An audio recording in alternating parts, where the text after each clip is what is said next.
हो चालेल. किती? ठीक आहे, 3:30 वाजेपर्यंत पोहोचतो मी तिकडे. आणि डील फायनल झाली की ब्रोकरेजचंही ठरवून घ्या लगेच, नाहीतर मागच्या वेळी सारखं व्हायचं. डील व्हायची आणि आमचं ब्रोकरेज राहायचं बाजूलाच, बरं का? हां ठीक आहे, ठेवतो मी. राधा, ए राधा, ताट वाढायला घेऊ? जेवून जाताय ना? हो लगेचच. हां. राधा, काय सगळं शांत शांत वाटतंय. प्रथमेश कुठे? शेजारी खेळायला गेलाय. आज खूप खुश आहे तो. काल तर खूप किरकिर करत होता. पण आज त्याच्या मनासारखं झालंय ना, म्हणून जाम खुश आहे. म्हणजे मी त्याला सांगितलं वसईला जा म्हणून.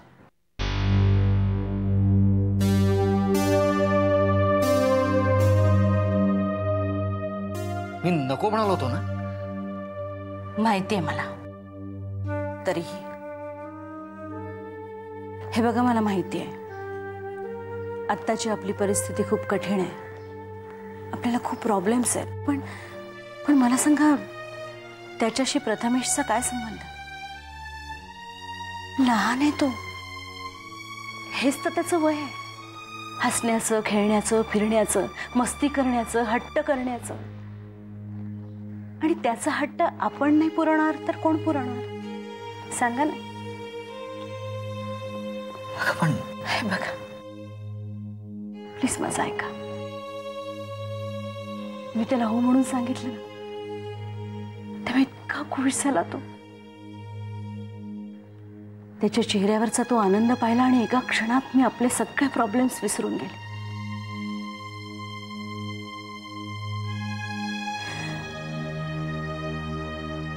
प्लीज त्याला जाऊ द्या. हे बघा, तुम्हाला जे काही बोलायचं ते मला बोला ना, माझ्यावर रागवा, पण आता त्याला नाही नका म्हणू. विसरूनच गेलो होतो मी. माझ्या कामाच्या गडबडीत, धावपळीत मी तुम्हाला विसरूनच जातो. स्वतःमध्येच इतका अडकून जातो ना की तुम्हा दोघांच्याकडे दुर्लक्षच होतं माझं.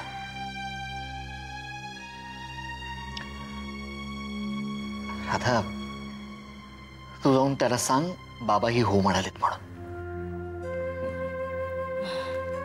आणि त्याला सांग मस्ती करायची नाही म्हणून. तुम्ही नका हो काळजी करू, शुभ्रा आहे ना त्याच्याबरोबर. अरे चल, तू पानं घे ना. हो.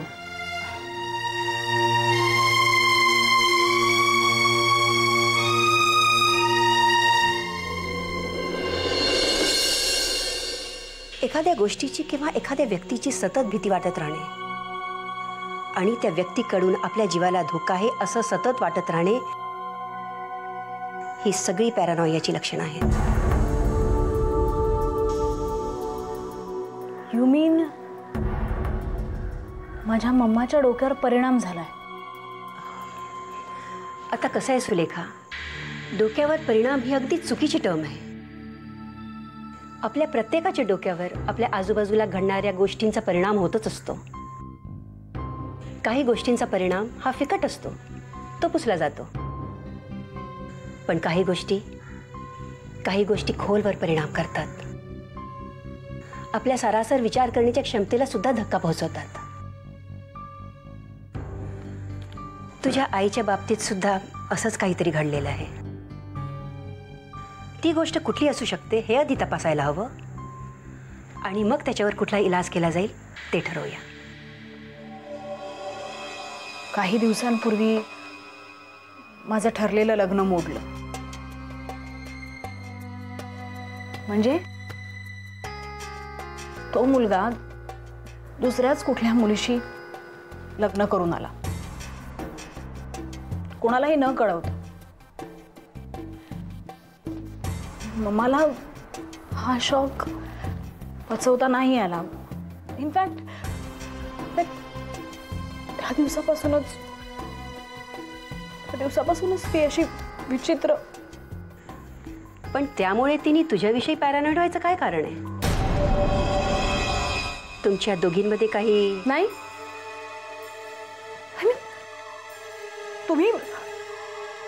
तुम्ही असं काय बोलताय डॉक्टर? अहो आई आहे ती माझी, जीवापेक्षा जास्त जपते मी तिला, आणि she is the only one I have. आणि तुम्ही मी हे असं कसं? I don't believe this. Relax. मला असं काहीही सुचवायचं नाहीये. We are just probing for the cause. Don't get excited please. Please have water.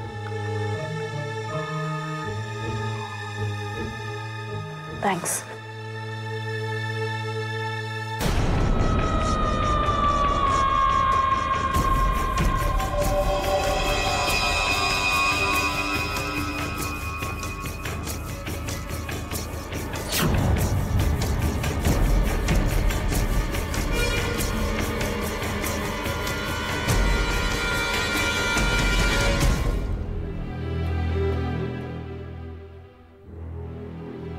अरे बाळ,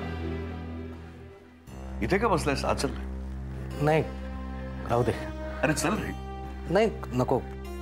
मी हे द्यायला आलो होतो. काय? कोकणात आधीनी माझ्या गाडीचा ऍक्सिडेंट केला होता, त्याच्या रिपेअरचं बिल आहे. बाळ,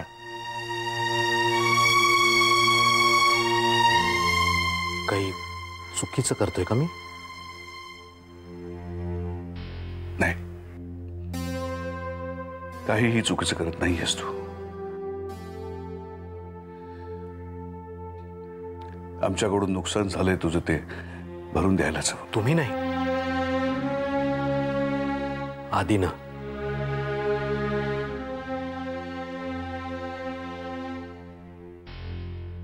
खरं तर हे तुझ्यापर्यंत येऊ द्यायचंच नव्हतं मला. पण प्रिया म्हणाली की आधी बाहेर गेलाय,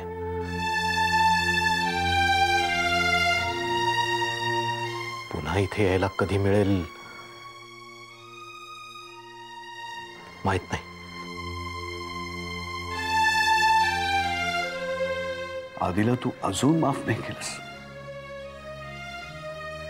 मागितली माफी त्यांनी.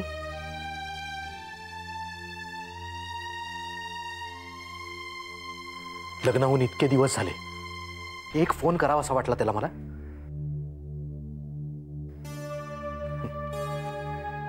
हवं ते सगळं मिळालं त्याला. आता काकाची काय गरज आहे? तसं नाहीये रे बाळ. आधीच्या मनात आजही तुझ्याबद्दल तितकाच आदर आहे. पुरे. एवढी नको बाजू घेऊस मुलाची.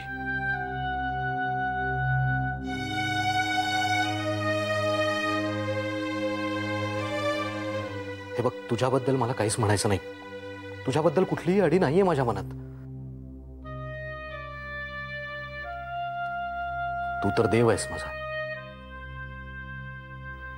बाबांनी केलं नाही इतकं तू केलंस माझ्यासाठी.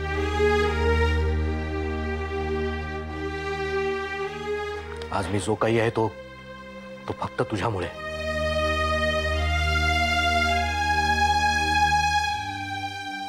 अरे म्हणून तर तुझ्या मुलावर माझ्या मुलापेक्षा जास्त प्रेम केलं मी. काय मिळालं? आधी लहान आहे रे, पण आपण मॅच्युअर्ड आहोत. आणि मी बोलतो ना आधीशी.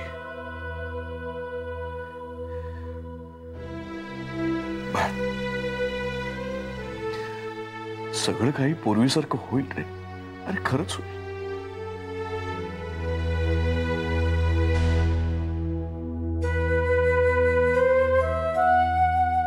दादा, एकदा धागा तुटला ना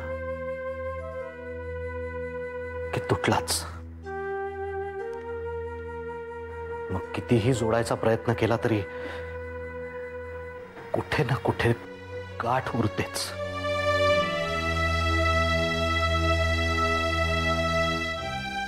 जिव्हाळा संपला रे. व्यवहार तरी पाळतोय का बघूया. काय बोलतोस?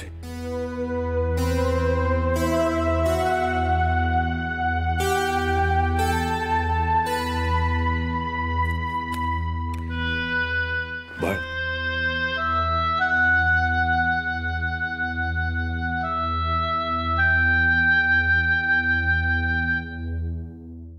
दी, मी मम्माला डॉक्टर भडकमकरांकडे घेऊन गेले होते.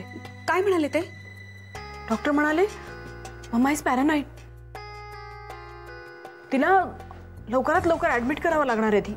ओके ठीक आहे सुलेखा, मी येते तिकडे. नाही नाही, घाई करून यायची गरज नाहीये ग. I can manage. अगं सुलेखा, पण तुला पैसे लागतील, तुला मदत लागेल. I am coming. ते आहेत, पैसे आहेत ती. बरं, आता ती काय करते? आत आहे तिच्या खोलीत. तिला सारखं असं वाटतं की मी तिचा जीव घेणार आहे. सुलेखा, हे बघ, आपली आई लवकरात लवकर बरी होईल. I hope so. चल, मी फोन ठेवते, जेवणाचं बघायला. ती हल्ली मी सगळं जेवण ना बाहेरच ठेवून देते करून. तिला जेव्हा वाटतं तेव्हा ती येते, थोडंसं काहीतरी त्यातलं घेते आणि लगेच खोलीत निघून जाते. स्वतःच्याच घरात स्वतःला कैदी करून घेतलंय ती. You take care. हा, चलो bye bye, see you. Bye.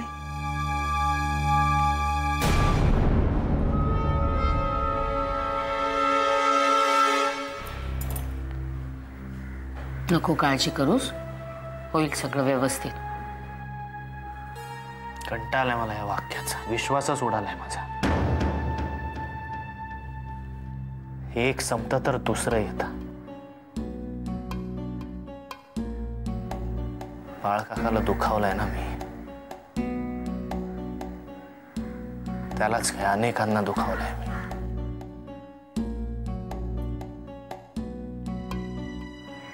आज यांनी मला परक करून टाकलं. बाबांनी सांगितलं ना, मला खूप लागलं काय. व्यवहाराचेच संबंध जर त्याला ठेवायचे असतील. हे बघ आधी, अरे माणसं दुखावली गेली की असं अनपेक्षित विचित्र वागतात. पण त्यांच्या म्हणण्याचा वागण्याचा आपण वेगळाच अर्थ काढला तर. काय वेगळा अर्थ निघतो आई? एखाद्याला आपल्याबद्दल असंच वाटत असेल तर आपण काय करणार? मला मान्य आहे, लग्नानंतर मी त्याला फोन नाही केला, त्याची माफी नाही मागितली. पण लग्नानंतर मी काय परिस्थितीतून जात होतो, कुठल्या कुठल्या प्रसंगातून जात होतो हे त्याला माहिती आहे ना.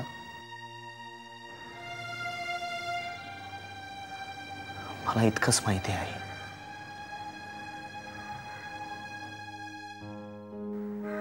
माझ्यासाठी बाळकाका ज्या जागी होता त्याच जागी आहे अजून.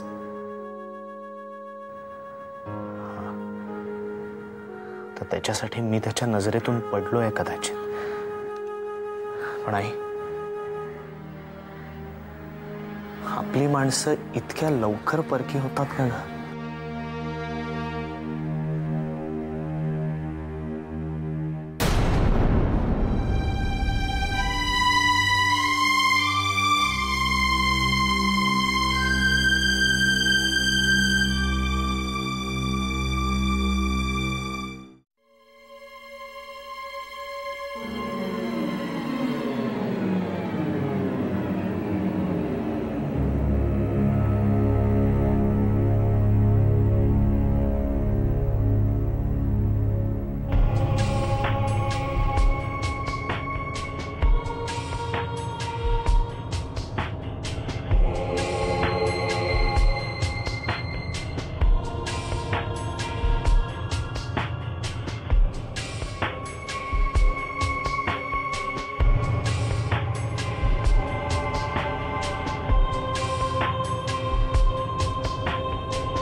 मालक मालक मंडळी आलेत.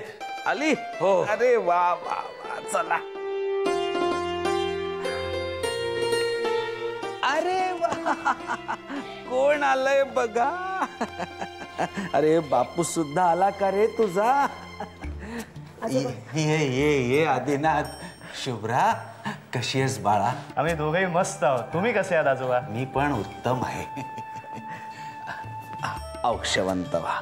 श्रीराम श्रीराम. अरे चंदू नाही का रे आला. नाही भाई नाही आला. आम्ही दोघंच आलो.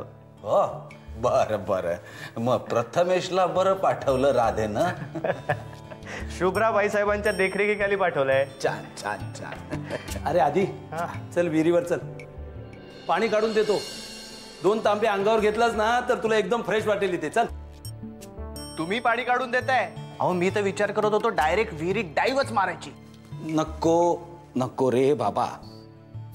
अरे पाणी खूप खोल गेलंय विहिरीचं. आणि लहान आहेस का तू आता. लहानपणी तू आणि चंदू केवढा दंगा करायचात विहिरीवर. हो हो मला आठवत आहे ना. एकदा ना भाईने लहानपणी माझ्या अंगावर वेल टाकली होती आणि पाणसाप पाणसाप करत ओरडत सुटला होता. ती शेवटची वेळ. त्या दिवसानंतर मी विहिरीत कधी उतरल्याचं मला आठवत नाहीये. बघ आणि आता तू विहिरीत सूर मारायच्या गोष्टी करत होतास. हातपाय तोंड धुवून घ्या. 2 घास खा आणि मग देवळात जाऊन या दर्शनाला. आता एवढ्या रात्री. अरे उत्सवाचे 10ही दिवस 24 तास उघडं असतं देऊळ. आत्ता आलाच आहात तर दर्शन घ्या. पण ओटी मात्र भरू नका. उद्या सकाळी ओटी भरायची. जमलं तर मी देखील येईन हो देवळात. जा ग शुभ्रे. नाहीतर हा शुंभ रात्रभर इथे जुन्या आठवणी काढत बसेल.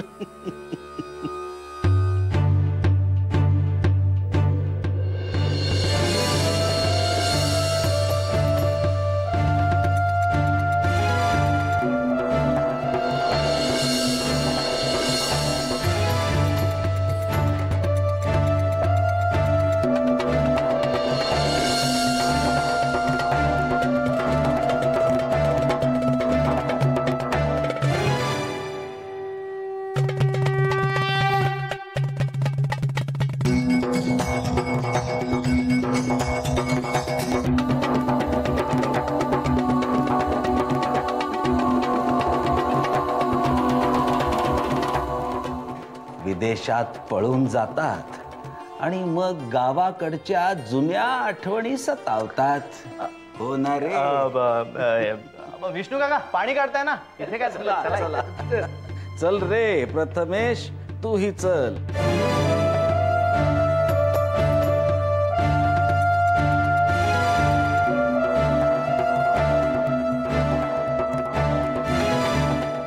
बा